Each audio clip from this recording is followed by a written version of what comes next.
नमस्ते दोस्तों, कैसे हैं आप सब। उम्मीद करती हूँ सभी अच्छे होंगे। स्टोरी सुनने के लिए हमारे चैनल को लाइक एंड सब्सक्राइब करें। दोस्तों, अगर आपने 1 से लेकर 3 तक भाग नहीं देखा है तो मैंने प्ले लिस्ट में मेंशन कर दिया, आप जाके ज़रूर देखें। ये स्टोरी का भाग 4 है। तो चलिए स्टोरी स्टार्ट करते हैं। स्टोरी अच्छी लगे तो लाइक कमेंट एंड सब्सक्राइब करना ना भूलिएगा।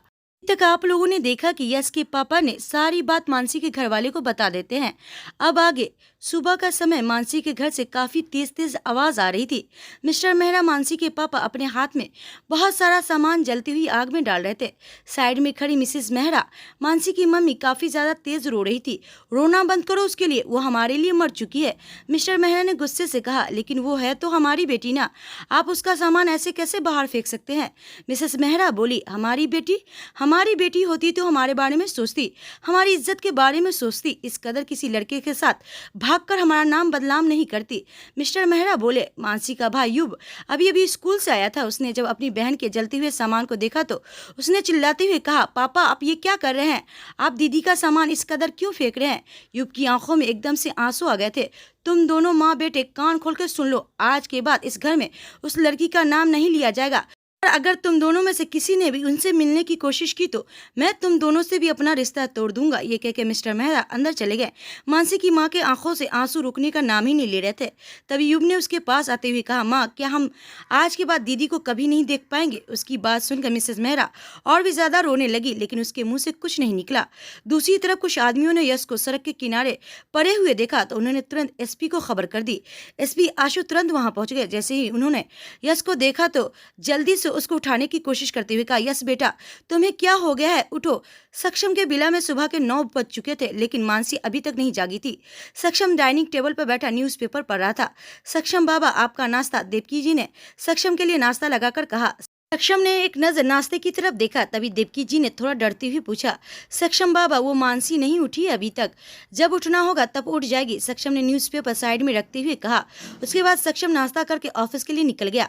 सुबह के 11 बज चुके थे, लेकिन मानसी अभी तक नहीं उठी थी। देवकी जी ने मानसी के रूम में जाकर उसको उठाने का सोचा। जब वो मानसी के रूम में पहुंची तो उसने मानसी को अभी भी सोया हुआ पाया। वो धीरे से चल के मानसी के बेड के नजदीक गई। उसने मानसी को पुकारा, मानसी मानसी बेटा, लेकिन मानसी ने कोई जवाब नहीं दिया। इससे देवकी परेशान होकर मानसी के ऊपर से कंबल को हटाया। मानसी बेसुध होकर बेड पे कांप रही थी। देवकी ने जल्दी से मानसी का माथा अपने हाथ से छुआ। मानसी का माथा किसी अंगारे की तरह झुलस रहा था। देवकी अचानक से डर गई। उसको समझ ही नहीं आ रहा था कि वो क्या करे, इसलिए उसने जल्दी से जाकर सक्षम को फोन कर दिया। सक्षम इस वक्त एक मीटिंग में था, इसलिए उसने फोन को साइलेंट मोड पे डाला हुआ था ताकि उसको कोई परेशान ना कर सके, डिस्टर्ब ना कर सके। देवकी को बिल्कुल समझ ही नहीं आ रहा था कि वो क्या करे। एक तो वो ज्यादा पढ़ी लिखी नहीं थी। सक्षम अपने विला में हर किस्म की दवाई रखता था, लेकिन देवकी को बिल्कुल अंदाजा नहीं था कि बुखार की कौन सी दवाई है। देवकी जल्दी से किचन में गई और एक बर्तन में ठंडा पानी और पट्टी लेकर मानसी के रूम में गई। उसने पट्टी को भिगोकर मानसी के सर पे रख दिया, लेकिन बहुत देर प्रयास करने के बाद भी मानसी का बुखार कम नहीं हुआ। मानसी का बुखार घटने के बजाय बढ़ता ही जा रहा था। देवकी अब परेशान हो चुकी थी। उसको तो सक्षम के डॉक्टर का नंबर तक नहीं पता था, उसको सिर्फ सक्षम का नंबर याद था। तभी एक नौकर भागकर उसके पास आया। उसने देवकी से कहा कि देवकी जी साहब का फोन आया है। उस नौकर की बात सुनते ही देवकी जल्दी से नीचे गई और उसने फोन उठाया। उसने फोन उठाते ही सक्षम ने कोल्ड आवाज में कहा, हाँ कहिए क्या बात है। सक्षम बाबा वो मानसी बिटिया को बहुत ज्यादा बुखार हो गया है। हमने उसके ऊपर ठंडे पानी की पट्टी भी रखी, लेकिन उससे कुछ आराम नहीं हुआ और तो और उसका बुखार और भी ज्यादा बढ़ गया है। क्या ये आप क्या कह रही हैं, उसको बुखार है। सक्षम के हाथ फोन पे कस गए। मैं अभी आ रहा हूँ, आप मेरा इंतजार कीजिए। इतना कहकर सक्षम तुरंत ऑफिस से बाहर निकल गया। थोड़ी देर के बाद बिला के बाहर गाड़ी रुकने की आवाज आई। देवकी ने जब ये आवाज सुनी तो उसको पता लगा कि सक्षम आ गया है। वो तुरंत मेन रोड के पास गई और सक्षम के आने का इंतजार करने लगी। सक्षम ने अंदर आते ही, कहाँ है, अब कैसी है वो, अभी भी काफी बुखार है, देवकी ने परेशान होते हुए कहा। सक्षम थोड़ी देर के लिए भी वहां नहीं रुका और वो सीधे मानसी के रूम में चला गया। मानसी काफी ज्यादा वीक लग रही थी। सक्षम ने पहले मानसी के सर को छुआ, फिर उसके हाथ की नब्ज को चेक किया। उसके बाद वो सीधा उस रूम में गया जो पूरा मेडिकल स्टोर जैसा लगता था। जब सक्षम एक टीनेज था तब किसी ने उसको गलत दवाई दे के मारने की कोशिश की थी, लेकिन खुशकिस्मती से वो उस टाइम बच गया। उसके बाद उसने डॉक्टरी की पढ़ाई की ताकि फ्यूचर में जाकर उसको दोबारा ऐसी परिस्थितियों का सामना न करना पड़े। और उसको डॉक्टर के पास जाना बचपन से ही पसंद नहीं था, इसलिए भी शायद उसने सब कुछ खुद ही जानना बेहतर समझा और वो ज्यादातर दवाइयाँ अपने पास ही रखता था। सक्षम ने उसे रूम से कुछ दवाई ली और उन्हें लेकर मानसी के रूम में गया। उसने कुछ दवाई हाथ में ली और देवकी से पानी का गिलास लेकर उन्हें मानसी को खिलाने के लिए आगे कहा, लेकिन वो इन्हें खिलाए कैसे? मानसी बिल्कुल बेसुध थी, वो बिल्कुल भी उठकर उन दवाइयों को खा नहीं सकती थी। सक्षम ने इशारा करके देवकी जी से मानसी को उठाने को कहा। बहुत कोशिश करने के बाद भी मानसी को होश नहीं आया। देवकी जी ने लाचार होकर सक्षम की तरफ देखा। सक्षम ने अपना हाथ दिखाकर उन्हें रूम से जाने का इशारा किया। उसकी बात मानते हुए देवकी जी रूम से बाहर निकल गई। सक्षम ने मानसी के सुंदर चेहरा को देखा, फिर अपने मुंह में दवाई डाल ली। वो धीरे धीरे करके मानसी के करीब चला गया। कुछ देर के बाद उसने अपने लिप्स उसके लिप्स के ऊपर रख दिए। उसके लिप्स को टच करते ही सक्षम के पूरे शरीर में एक अजीब सी ही करंट दौड़ गई। उसके लिए एहसास बिल्कुल नया था। उसने अपने दिमाग में आए सवालों को एक तरफ किया और मानसी के मुंह को अपनी जीभ से खोलकर उसमें दवाई डाल दी। उसके बाद उसने पानी पिलाया और वैसे ही प्रोसेस को दोबारा दोहराया। मानसी को दवाई खिलाने के बाद सक्षम की नजर दोबारा से मानसी के सुर्ख गुलाबी होठों पे चली गई। उसका मन हुआ कि वो एक बार फिर से उन्हें छूना चाहता हो, लेकिन तभी उसके दिमाग में मानसी की बात घूमने लगी। कहीं तुम्हें मुझसे सच में प्यार तो नहीं हो गया? सक्षम के दिमाग में इस ख्याल को आते ही उसकी भौं आपस में तन गई। एक बार फिर से उसने दिल के ऊपर दिमाग को रखा और मानसी के रूम से निकल गया। रूम से बाहर निकलते ही उसने देवकी को देखा जो वहीं खड़ी थी। जब उसको होश आ जाए तो मुझे इन्फॉर्म कर देना, इतना कहकर सक्षम वहां से निकल गया। क्या सक्षम बाबा ने मानसी को दवाई खिला दी?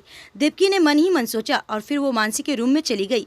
हॉस्पिटल में यश आईसीयू में था। उसकी माँ मिसेस सक्सेना काफी परेशान लग रही थी। वहीं आंसू सक्सेना भी काफी ज्यादा परेशान थे और गुस्से में थे। आखिर उनके बेटे को इस कदर मारने की हिम्मत किसने की थी? तभी एक डॉक्टर वहाँ आया और उसने आंसू सक्सेना से कहा, आपके बेटे को होश आ गया है, आप उनसे मिल सकते हैं। इतना कहने के बाद वो डॉक्टर वहाँ से चला गया। आंसू सक्सेना और मिसेस सक्सेना तुरंत अपने बेटे से मिलने दौड़ पड़े। उन्होंने अंदर जाके देखा तो उनका बेटा अपनी जगह से उठने की कोशिश कर रहा था। वो दोनों तुरंत भागकर यश के पास गए। तू क्या कर रहा है? तू अभी ठीक नहीं है, ठीक से रिकवर भी नहीं हुआ है, मिसेस सक्सेना बोली। यश ने कहा, मानसी मुसीबत में है, मुझे उसे बचाने जाना होगा। उसने उठने की कोशिश करते हुए कहा। उसकी बात सुन के आंसू सक्सेना थोड़े गुस्से से कहा, तुम चुप होकर यहाँ आराम करो। और तुम्हें किसने कहा कि मानसी मुसीबत में है? मैं उसे खुद देखकर आया हूँ, वो एकदम ठीक है। नहीं पापा, आपको नहीं पता, कुछ बात तो जरूर है जो मानसी उसके साथ रह रही है, मुझे बचाने जाना ही होगा। यश बोला, तुम कहीं नहीं जाओगे, ये मेरा ऑर्डर है। आंसू सक्सेना ने गुस्से से कहा, लेकिन पापा। यश इतना ही बोल पाया था कि आंसू सक्सेना ने फिर थोड़ा गुस्से से कहा, लेकिन वेकिन कुछ नहीं, जब तक तुम पूरी तरह से ठीक नहीं हो जाते तब तक तुम कहीं नहीं जाओगे। पर मुझे ये समझ नहीं आया कि तुम्हें इतना मारा किसने, ऐसी हालत किसने की है तुम्हारी?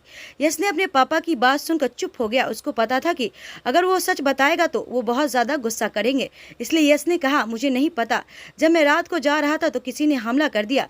ज़रूर कॉलेज में किसी से लड़ाई की होगी, वैसे भी लड़ाई करने में तुम नंबर 1 पे हो। आंसू सक्सेना बोले। उसकी बात सुन के यश ने कुछ नहीं कहा, लेकिन मिसेस सक्सेना ने आंसू सक्सेना को डांटते हुए कहा, आप यहाँ कौन बात लेकर बैठ गए हैं?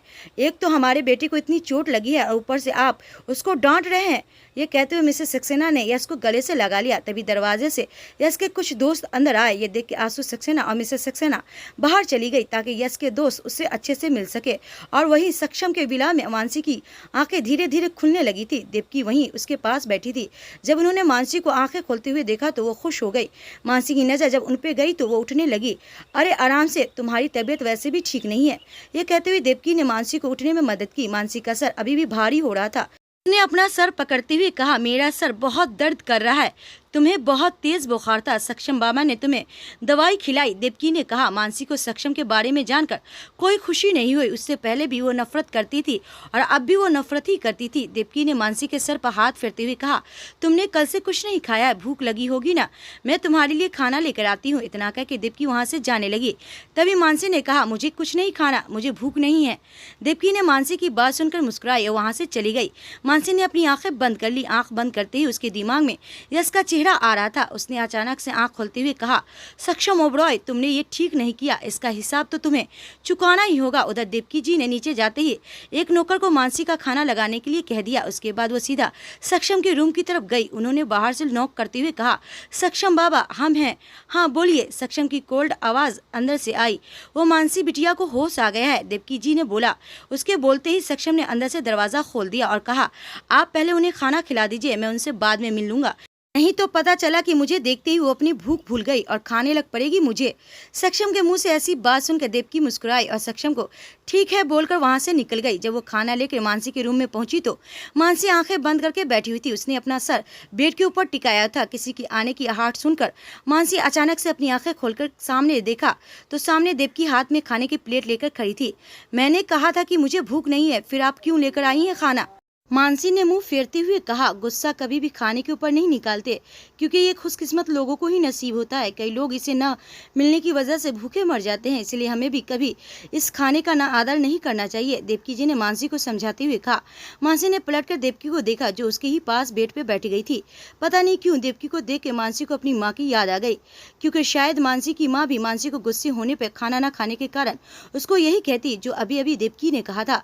मानसी से और ज्यादा नहीं रुका गया, वो देवकी के गले लगकर जोर जोर से रोने लगी। उसने रोते हुए कहा, सक्षम बहुत बुरे हैं, बहुत बुरे।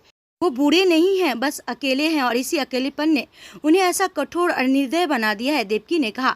मानसी ने रोते हुए अपनी गर्दन हाँ में हिला दी और कहा, नहीं वो बहुत बूढ़े हैं, वो एक शैतान है। इस बार देवकी ने मानसी की बातों का कोई जवाब नहीं दिया। उसे फिर से मानसी को खुलकर रोने दिया।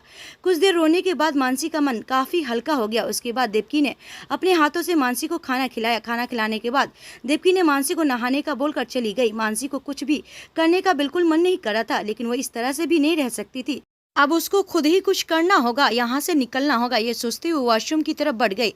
जब वो नहाकर बाहर आई तो उसने एक हरे रंग की लॉन्ग ड्रेस पहनी थी। उसमें वो काफ़ी सुंदर लग रही थी, लेकिन अब वो पहले से ज़्यादा काफ़ी पतली हो गई थी। थोड़ी देर के बाद वो नीचे गई। नीचे जाकर उसने देखा तो कुछ लोग आए हुए थे। सक्षम भी उसके साथ नीचे ही बैठा था। जब उन्होंने मानसी को सीढ़ी से नीचे आते देखा तो उन सब की नज़रें मानसी के ऊपर ठहर गई।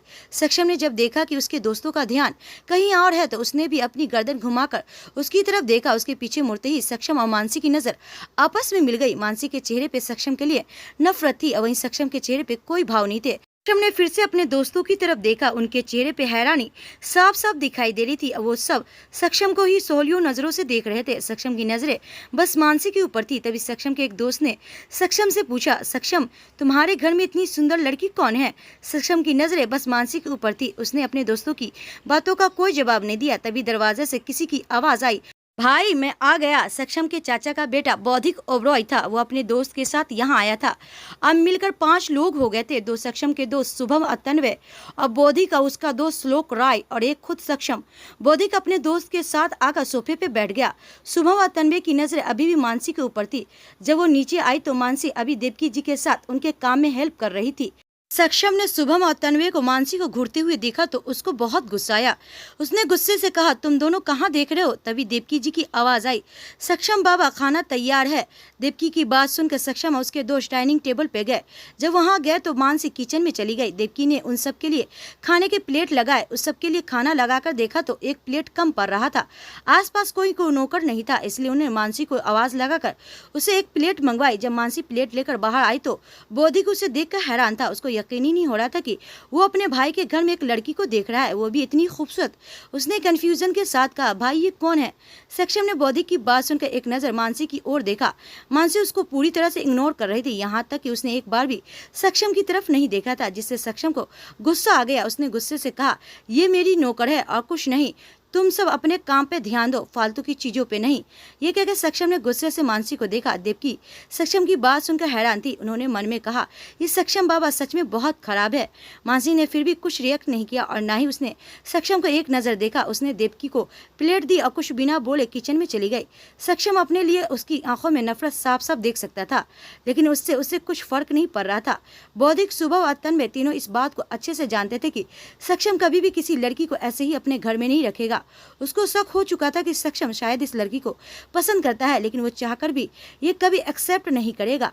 उसके बाद सब अपना अपना खाना खाने लगे, लेकिन वहीं श्लोक राय ने सक्षम की बातों को सच मान लिया था कि वो लड़की सक्षम की नौकर है और किसी मजबूरी में यहाँ काम कर रही है। वो कायल हो चुका था मानसी की खूबसूरती का। उसके मन में अब मानसी को पाने की इच्छा जाग चुकी थी। वो अब किसी भी तरह उसको पाना चाहता था। उसने खाने का एक निवाला लिया, उसने अपने मुंह में डालकर पागलों जैसा स्माइल करने लगा। उसकी नजर अभी भी वहीं थी जहाँ से मानसी गई थी। बौद्धिक श्लोक को अपने साथ इसलिए लाया था क्योंकि श्लोक सक्षम से कुछ बिजनेस के सिलसिले में में बात करना चाहता था। खाना खाने के बाद वो तीनों सक्षम के स्टडी रूम में बैठ के बिजनेस के सिलसिले में कुछ इंपॉर्टेंट डिस्कस कर रहे थे। वो सब के सब अमीर फैमिली से बिलोंग करते थे और बिजनेस की दुनिया में ऊंचे मुकाम पे थे। उन्होंने बात करते करते शाम हो चुकी थी। तभी वैदिक ने उन सबको ड्रिंक करने का ऑफर दिया और वो सब तुरंत राजी हो गए। सक्षम के पर्सनल बार में पहुंचने के बाद सब ड्रिंक करने लगे।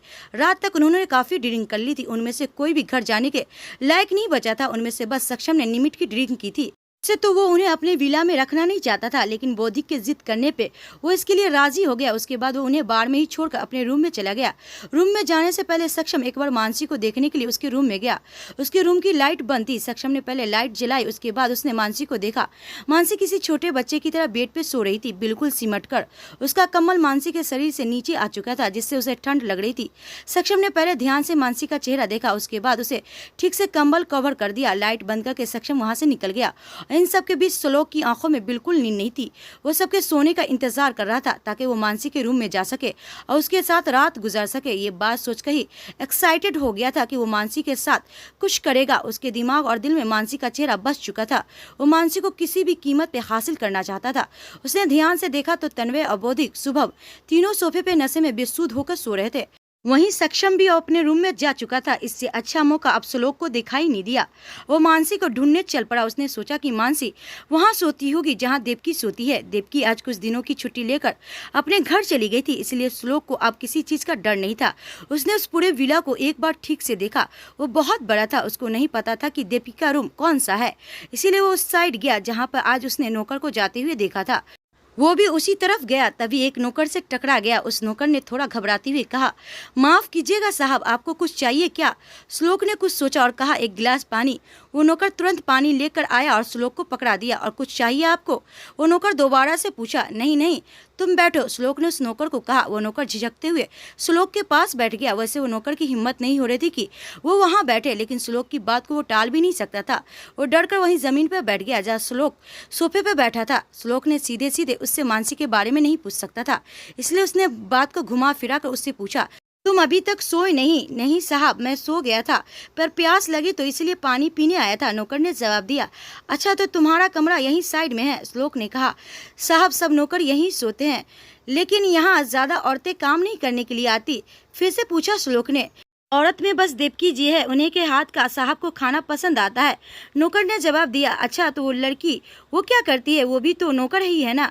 श्लोक बोले। नौकर नहीं तो वो लड़की कुछ भी काम नहीं करती, कभी कभी ही दिखती है। श्लोक को उसकी बात को सुनकर हैरानी हुई। तभी उसके दिमाग में आया कि शायद सक्षम को वो लड़की पसंद आ गई होगी, इसीलिए वो आजकल उसके साथ खेल रहा होगा। आखिर वो इतनी खूबसूरत है, कौन मर्द उसे चाहेगा नहीं? तभी उसके सामने मानसी का खूबसूरत चेहरा आ गया। उसके शरीर में हलचल होने लगी। उसने कहा, वो लड़की कहाँ रहती है? वो नौकर ऊपर की तरफ इशारा करते हुए बोला, वो ऊपर रहती है। श्लोक की आंखों में चमक उठी और उसने उस नौकर से कहा, ठीक है, तुम जाओ, जाकर सो जाओ, मैं अपने काम पे लग जाता हूँ। काम पर? उस नौकर ने इतना ही कहा था कि श्लोक ने उसको लात मारते हुए कहा, निकलो यहाँ से। नौकर भी साले बकवास करते हैं। वो नौकर तुरंत वहां से भाग गया। श्लोक अपनी जगह से उठा। वो ऊपर की तरफ देखते हुए बोला, मैं आ रहा हूँ मेरी जान। इतना कह के वो सीढ़ियाँ चढ़ने लगा। बहुत सारे कमरे देखने के बाद भी उसको मानसी का कमरा नहीं मिला। उसने गुस्से से कहा, कब तक बचोगी रानी? इतना कह के उसने एक रूम का डोर ओपन किया। तभी उस रूम से एक भीनी भीनी सी खुशबू आई। उस रूम की लाइट बंद थी, लेकिन खिड़की से चांद की आती मध्यम रोशनी उसके चेहरे पे पड़ रही थी, जिससे वो बहुत ज्यादा खूबसूरत लग रही थी। श्लोक एकदम से एक्साइटेड हो गया। उसने धीरे से दरवाजा बंद किया और मानसी की तरफ बढ़ गया। उसने पहले मानसी के चेहरे को ध्यान से देखा, फिर उसके ऊपर चढ़ गया और उसकी तरफ झुकने लगा। मानसी को जैसे एहसास हुआ कि उसके ऊपर कोई है तो वो बहुत ज्यादा डर गई और जैसे ही चिल्लाने वाली थी कि श्लोक ने उसके मुंह पर हाथ रख दिया। मानसी की आंखों से अचानक से आंसू निकलने लगे थे, जिससे श्लोक को गुस्सा आ रहा था। वो छटपटा रही थी। उसने गुस्से से कहा, चुप होकर मेरे साथ कोऑपरेट करो, मैं तुम्हें सक्षम से भी ज्यादा पैसे दूंगा, तुम्हें माला माल कर दूंगा। मानसी ने जब उस आदमी की आवाज सुनी तो उसको इतना तो पता लग गया था कि वो उस इंसान को जानती नहीं है। मानसी ने तुरंत श्लोक के हाथों पे काट लिया, जिससे उसका मुंह दबा हुआ था। मानसी ने इतना जोर से श्लोक को काटा था कि उसके हाथों से खून निकल गया था। श्लोक ने गुस्से के कारण उसके चेहरे पे एक तमाचा जड़ दिया और एकदम से अपना हाथ हटा लिया। इसी बात का फायदा उठाकर मानसी चिल्ला पड़ी, बचाओ बचाओ, कोई है, मुझे बचाओ। इससे पहले कि वो कुछ और बोल पाती, श्लोक ने फिर से अपने हाथ उसके मुंह को बंद कर दिया। लेकिन सक्षम का रूम मानसी के रूम के ठीक बगल में था। वो अभी सोया नहीं था और अपनी बालकनी में खड़ा होकर सिगरेट पी रहा था। उसके बिला की दीवार साउंड प्रूफ थी, लेकिन मानसी की इतनी जोर से चिल्लाई थी कि वो उसकी आवाज़ को साफ साफ सुन सकता था। सक्षम का दिल वैसे ही आज बहुत बेचैन था। उसको मानसी की आवाज़ सुनाई दी तो जल्दी से मानसी के रूम की तरफ बढ़ गया। उसने जल्दी से मानसी के रूम का दरवाज़ा खोला और अंदर दाखिल हो गया। उसको एहसास हो चुका था कि कुछ तो गड़बड़ है। उसने जल्दी से कमरे की लाइट चालू की और अपने सामने उसने जो देखा उससे उसकी आंखें फटी की फटी रह गई। उसके दिमाग ने काम करना बंद कर दिया था और उसकी नसें गुस्से के कारण दिखने लगी थी। तो दोस्तों, आने वाला एपिसोड और ज़्यादा इंटरेस्टिंग होने वाला है, तो आप लोग देखना मत भूलिएगा। आखिर के सक्षम क्या सजा देगा श्लोक राय को, क्या बिहेव करेगा उसके साथ, हम देखेंगे नेक्स्ट पार्ट में। तब तक के लिए नमस्ते।